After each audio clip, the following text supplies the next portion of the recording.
Alrighty, y'all. Welcome to Joe's Retro World. Today, we're going to take a look at my very first BVM, short for Broadcasting Video Monitor. Right here in front of y'all, I have the beautiful Ikegami TM20-90RH. The 20 stands for 20 inches of diagonal screen. It's the big, beautiful beast. 90 means 900 lines of horizontal resolution. That means it actually has 900 lines that the electron gun in the back shoots to make this beautiful screen. Right now you can't tell how good it is. I would adjust the camera in just a second. But it is capable of running 50 to 60 hertz. It takes 100 to 240 volts. So you can use it in Europe, Japan, America, it doesn't matter, PAL or NTSC.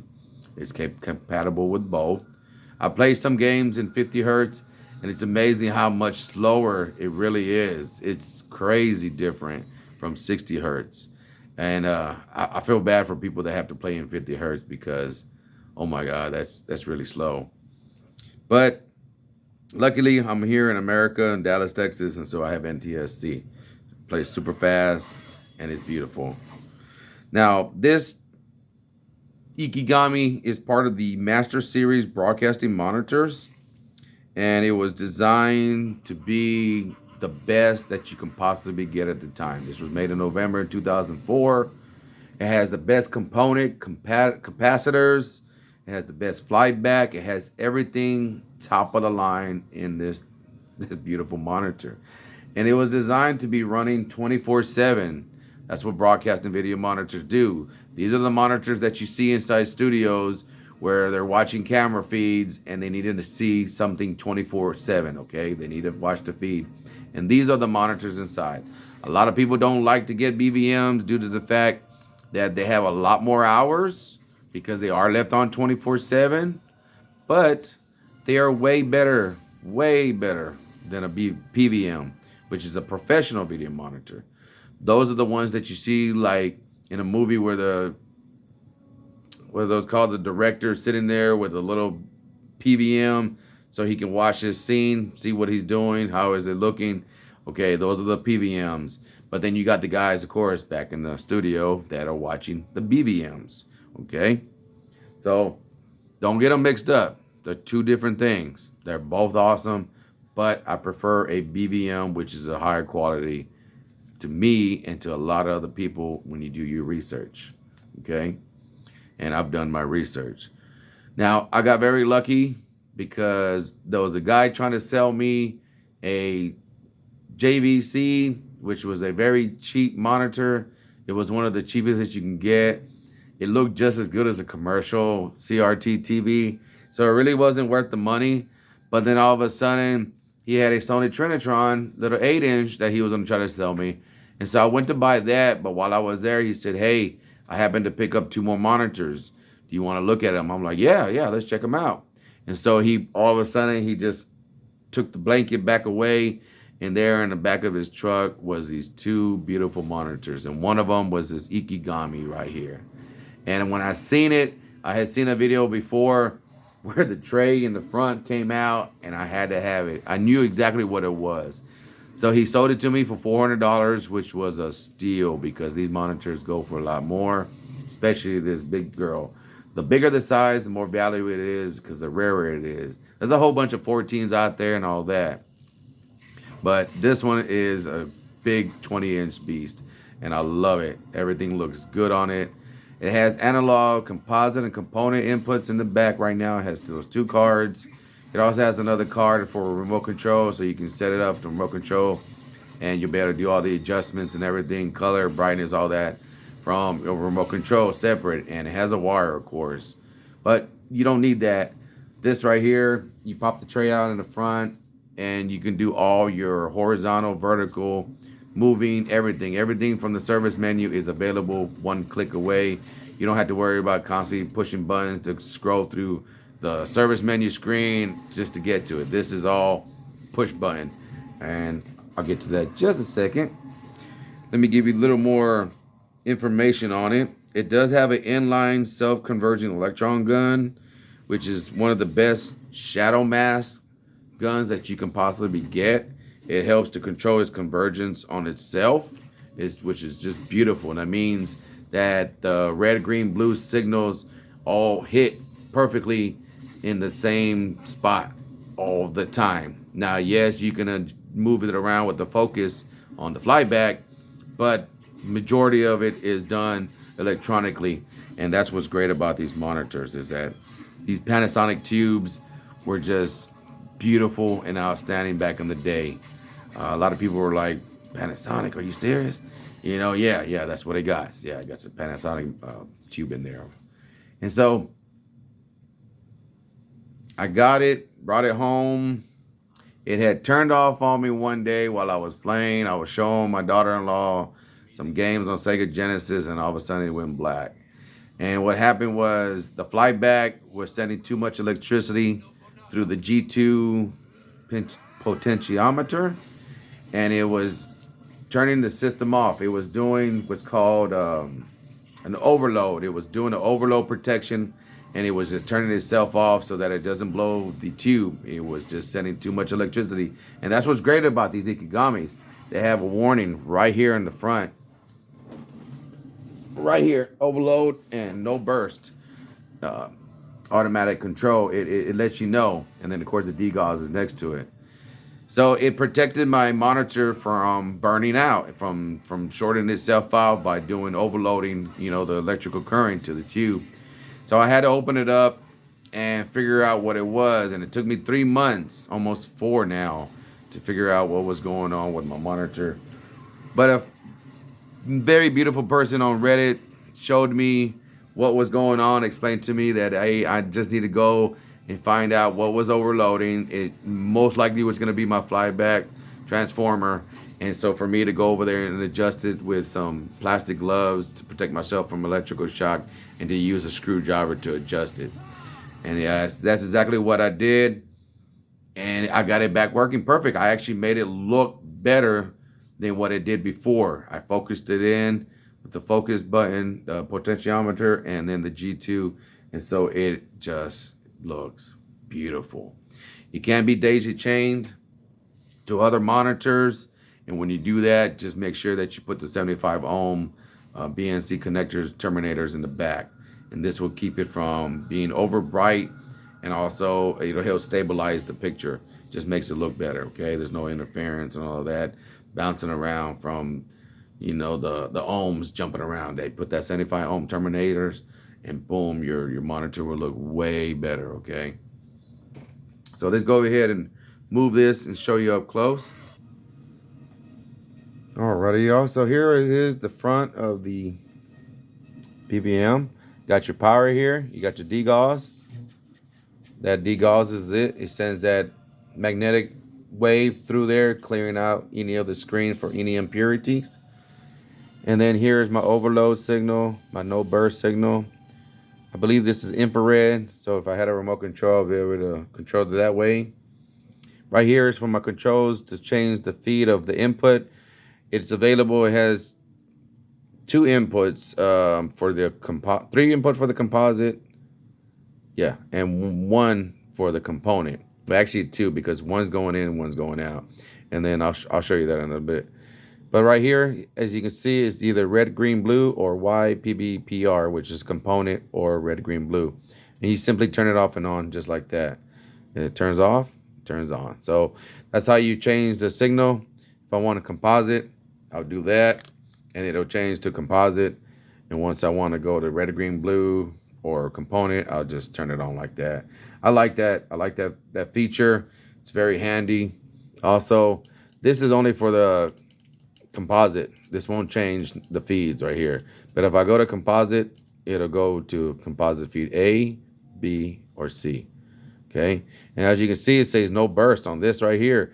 This is because there's no signal coming in, and it's protecting it from overloading or all that. It's just no burst warning. And now if it turns on the red light on top, the overload, which was kept popping, and then my TV was turning off, that was due to the flyback G2 potentiometer being too high. Yeah, that's beautiful. It says push. That's what that's for. You push it, and it brings out this This beautiful, beautiful trade. Yeah, that is just awesome, ain't it, y'all? Let's move this over. Put it down. So over here you got your red, green, blue. Okay, so I can turn force blue, I can force green, or I can force red. And this will help you so when you're doing your test patterns, you'll be able to go through and check your screen. Because over here I can do a self-test.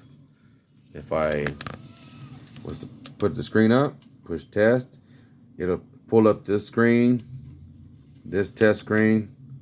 Let's focus in so y'all can see right there.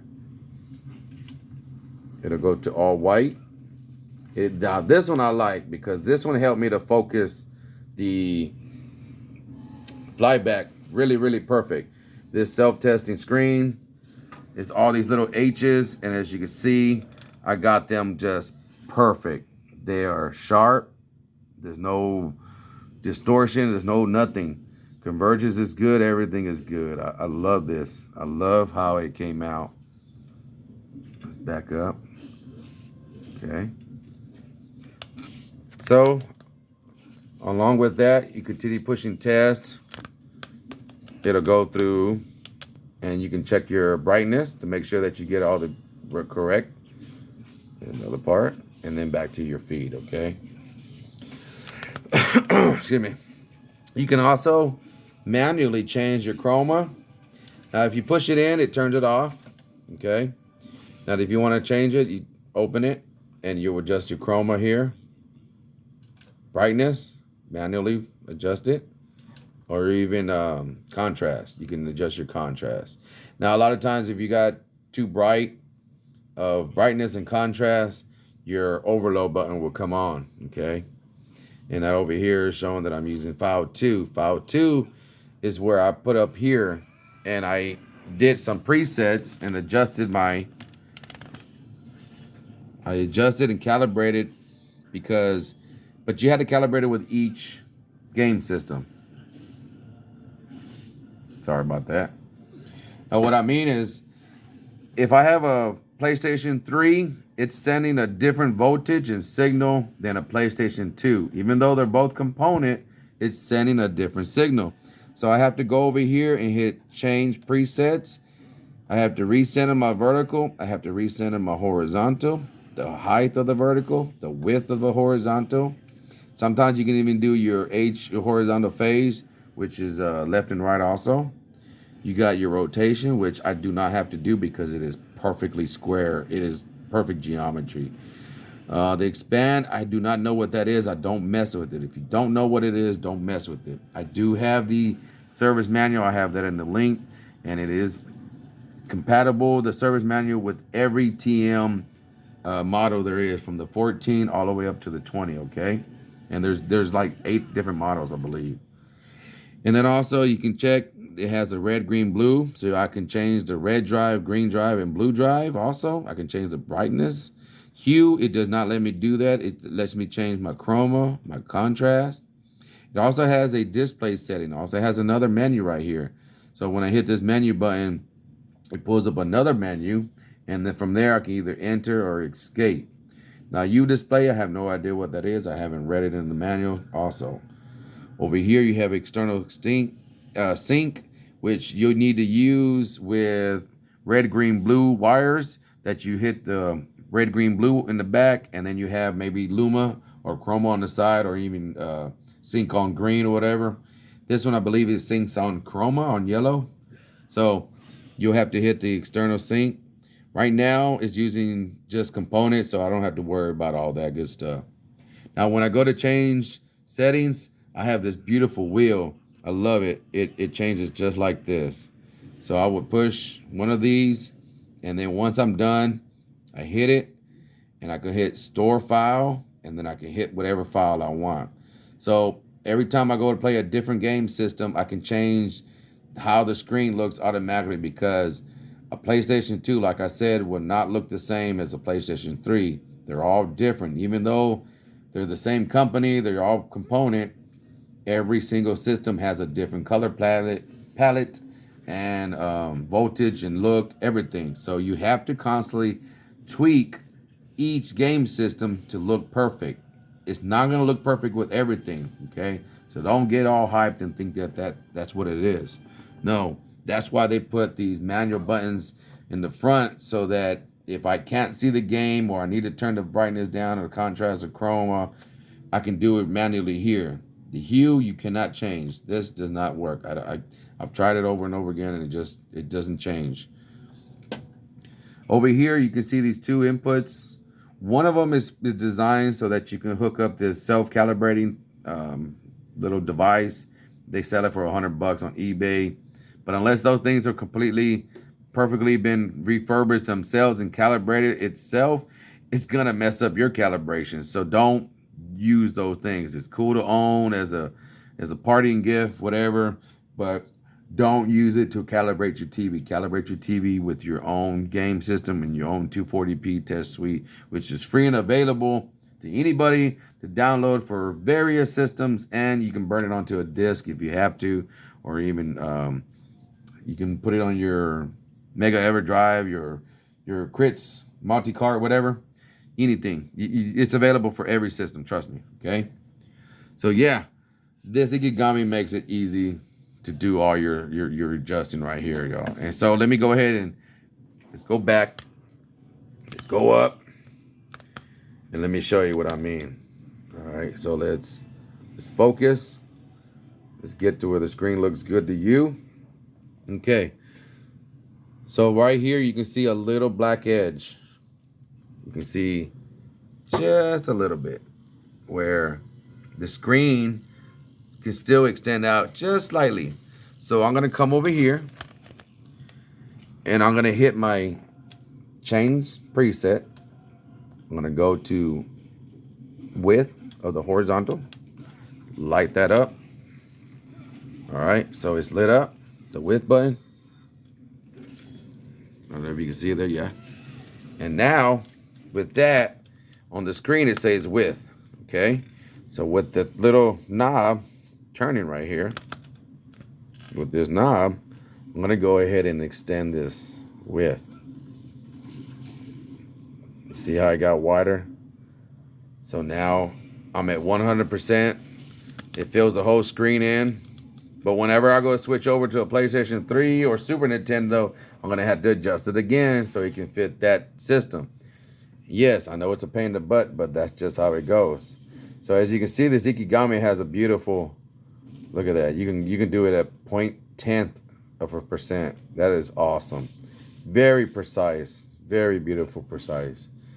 Now, once I'm done adjusting, like I said, I go over here and I hit preset and I hit store file. It's gonna blink and say, where do you want to store it? I want to store it on file 2. Boom, that's it. So next time I play my PlayStation 2, I can just go to file 2. The color will be what I want. The width, everything, vertical, horizontal, everything will be set for me. And that's all I have to do. It's a very beautiful monitor. And that's why a lot of people try to get this one. And I know you're looking at me, you're looking at the video saying, what's wrong with you, Joe? Why not go out there and spend, $500 on a PVM 14-inch, which can take VGA, 480p, 1080p, 1080i and down, everything like that. Why would you stick just to this one? Well, the reason for that is I'm only playing analog, component, and down. I don't need something with a VGA input. I don't need all that. I don't need to go higher than 480i. To me, 480i is perfect. That's all I need, okay? So the PlayStation 2 was made for 480i, and that's the majority of the game consoles that I play, and that's where I love, and that's what I wanted. So this is all I need. I can play Nintendo, Super Nintendo. I can play Nintendo 64, everything, okay? And for my VGA, well, that's up here. That's the Dell monitor. The Dell monitor is for VGA input with my Sega Dreamcast over there. But all those other systems, everything else uses a component, okay? Everything. And so I'm happy with this. I'm good. Now, right there on my Sony PlayStation PSP. That was Terminator Part 1 from, let's see who made that movie, because I do not want YouTube to copyright my video. It's a long video, and I don't want to have to go redo it just because of this copyrighted material. So there it goes. There you go. That's Terminator, owned by MGM Orion. I do not own it. I was just playing it on my PSP for personal use. In no way do I own this. Do not copyright me, YouTube. Okay, so let's move on. Okay, sorry about that. I forgot to tell you, you can also change your aspect ratio. Normal scan of 16:9, normal scan of 4:3. I love that. I also have underscan of 4:3, normal also. And then you have display. I don't know what the display shows. I don't know what it does, but it goes through that. So whatever that is, that's what that is. Okay. Mark, it marks the screen. I don't know why. I guess if you're recording with a camera and you need to actually see the same, this is field of vision of the camera. That's what it is, I guess. I have no idea. All I know is this mark does all this different stuff. Marks the screen. All kind of beautiful buttons on this thing. Does so much until you turn it off. But yeah. So let me go show you the back. All right, y'all. Before I show you the back, this is what I made so I can set my little monitor on top. And the reason why I made these little cheap little wood planks that they're just a little U-shape. I did this because I didn't want the top to be crushed from my computer monitor. Some people say it's safe, but trust me, a lot of people on Reddit say never put nothing on top of your monitors. You can collapse in, break the tube, short something out, and this already has a little bend to it. So let me show what I mean. And that's all I did, was just make these simple little thingies, and this is just good enough to protect this because it has a slight bow. It's very light, but there is a bow. And this was because somebody put something on top and damaged it. All right, let me turn it around so you can see the back. Alrighty, y'all. So here are the controls that I told you, the cards where you can change them out. It still has room for 3 other cards. So I can actually put an SDI digital input right here. But that's all else. That's all else it can take. Now, if I wanted to put another card for composite or component, it can take that too. But I don't need it. I'm not trying to feed it with that many things. So right here you have your parallel input, so you can control it. Right here is your remote. I just got some BNC to RCA converters that had left over, and I just went ahead and put them here. But this is my composite feed. This is where it goes in, and then it comes out. Now, if I was to only have it going in, I would put the terminators right here, which is this. This is a 75 ohm terminator. Go up close and show you. Right there, that's a 75 ohm terminator, and I have them on each one of these outputs. These are going out. So if I wanted to daisy chain another one, this is where I would put it. So this is my component input. If this was red, green, blue, I would have to have an external sink down here. This is for the sink input right here. And it has a little diagram showing it right there, showing everything you can put it. SDI decoder, and all that good stuff. There you go. Over here I have my main fuse and power, so that switch can turn the main power off here. And then this is cool. This locks the cord in place. I like that. And of course you got your heat sink, and I have some other x-ray, precautions, because they do give out x-rays. That's crazy, right? There's all the information. Color monitor TM20-90RH, serial number. It was manufactured in November 2004. Yeah, it's beautiful. Now, when I opened this up, this thing looked brand new on the inside.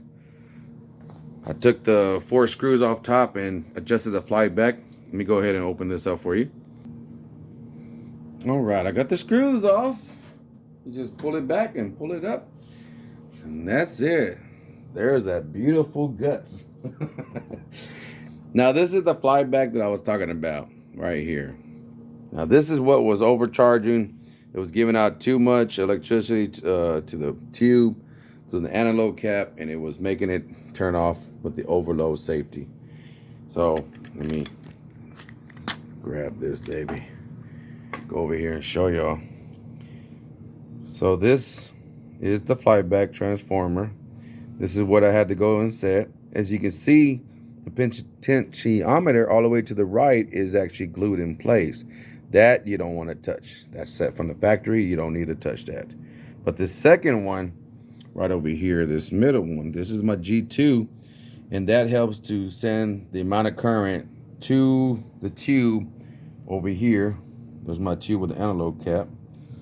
And also you have focus right here. Let's see, let's get this to focus too. There you go. So it's not a G2, it's actually an F2. Let's go right there, you go. It's an F2. This one's called F2, not a G2, sorry about that. And then that's the screen down there on the right. So on the left, the F1 is the focus. That's what I had to turn. The middle one, the F2, I turned that until my overload stopped overloading. I would turn it counterclockwise, and then I turned my focus to where it was nice and sharp. And that's what gave me that beautiful sharp picture over here. Now, as you can see, there is a cage around it. Okay, that's why people were like, well, you can put stuff on top. But no, look, there's nothing else. The only support you have is back here, a little bit here, and then here, because here's the tube. Okay, it's a beautiful tube. Down there is where you can see that it says Panasonic. Okay, it's a Panasonic tube, shadow mask. So it has those beautiful guns shooting over there. And it was nice and clean on the inside. I was amazed. A lot of the capacitors, that's where the cards go, down in there. As you can see, there's still slots right there available. 1, 2, 3, those slots, 4, all there. And look how clean it is. I believe it's been serviced before, because some of these capacitors aren't the same capacitors. You can see the little black capacitor right there in the back. Okay, it has some red new ones back over here. So I believe somebody worked on this already once and got it going and had it refurbished. I don't know when or where, but it looks like it. All right, so if you ever have that issue that it's starting to cut off and give you the overload, go adjust your flyback transformer right there with that F2 or G2. It depends on what the model is. Sorry about that. All right, and on the side, of course, you got your handles.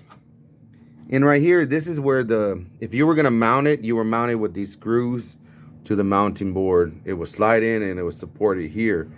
This is designed to slide in.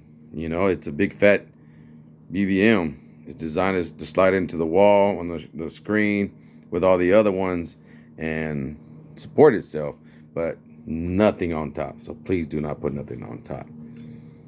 But let me go ahead and set this camera up so you can see this cutscene of Onimusha 3 and see just how beautiful it really does look.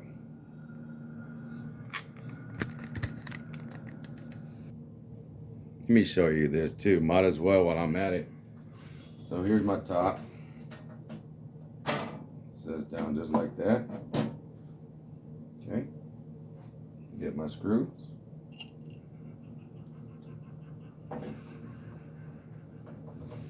And that's it. Just put all these 4 back in. That's 4 on the sides, 4 on top. That way you can have easy access to the sides. You can check your boards, test them with a oscilloscope, whatever it's called. So you can check everything, make sure the signals are being sent correctly. You can test capacitors there without having to take them out. So okay, let's get this baby rocking. right. Let's go check this out, y'all.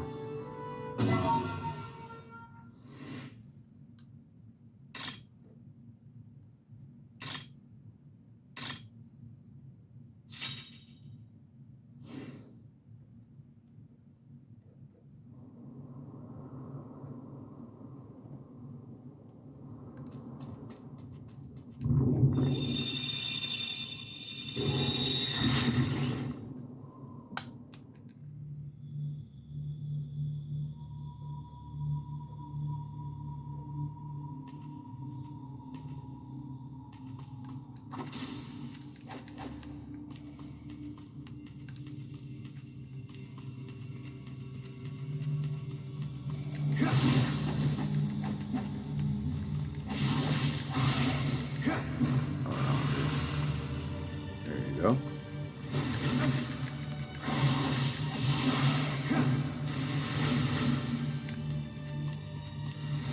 One thing I hate is that the camera never really shows exactly how beautiful it looks.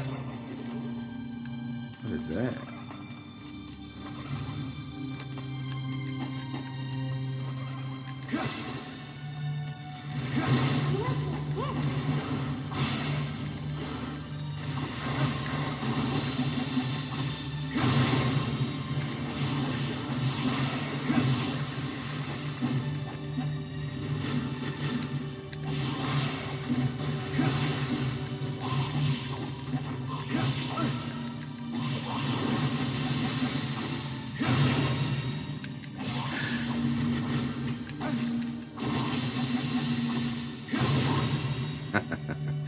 I love this on the Mushu 3. It's a way better than from the first one. Just way better quality. Let me go ahead and show you a different game. Let's try some Need for Speed. Let me go get this.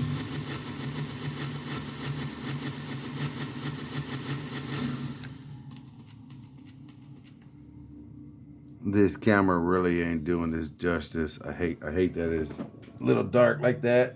See if I can turn this brightness up for y'all. Turn some chroma, some contrast up. Boom. There you go. Way better picture. Way better picture. That's why I'm saying you have to do this to every single one of your games. There's always going to be something different with each one. It's the Eco Spirit. The statues develop in darkness. I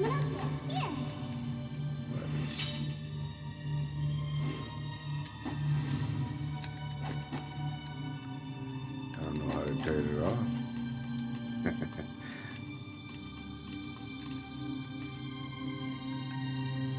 The statue of these hoes a stone orb in its mouth. I don't know what that is. Alright, let's go try a different game.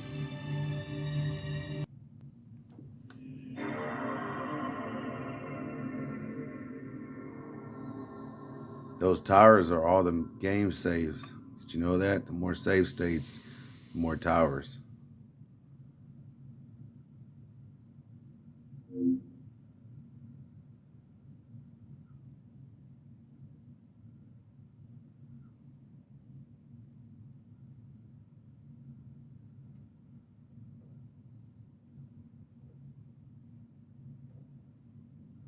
Is one of my favorite games.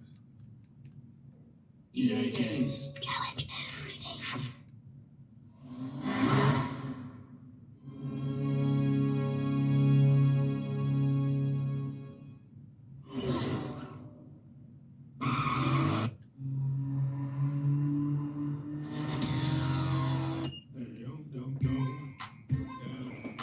And when you're gonna play this game, you gotta turn it up.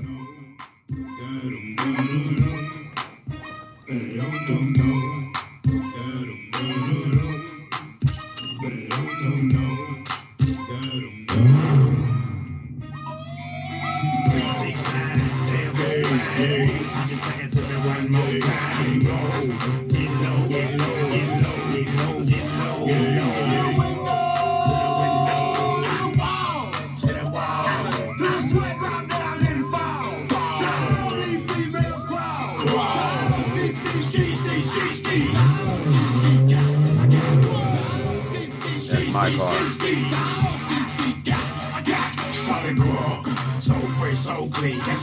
That's beautiful.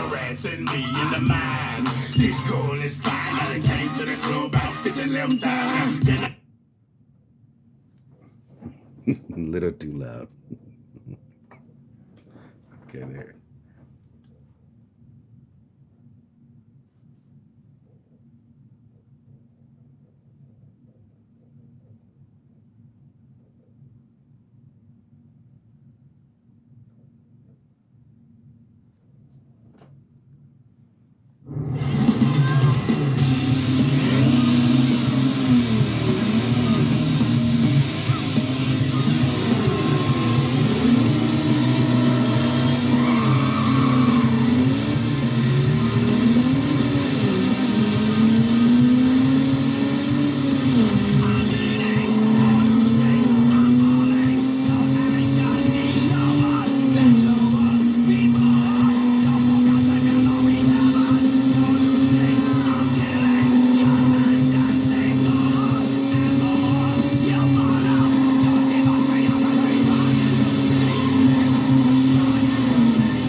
I love this game, y'all. I know this is a long video, one of the longest I've ever had, but this is the only way to show you just how beautiful these Ikegami broadcasting video monitors really are. I hope you go out there, find your holy grail, fix it up, get it worked on to work perfectly like mine did, and have fun. Get every system, play it, use a mister if you want, do whatever you gotta do, but enjoy yourself, okay? And if somebody tries to tell you why would you want that when they have some consumer CRTs out there that are great, yes they do, but once you get a professional video monitor, a broadcasting video monitor, you would totally understand why we go and get it, okay? Alrighty, y'all. Until next time, peace and much love from Joe's Retro World.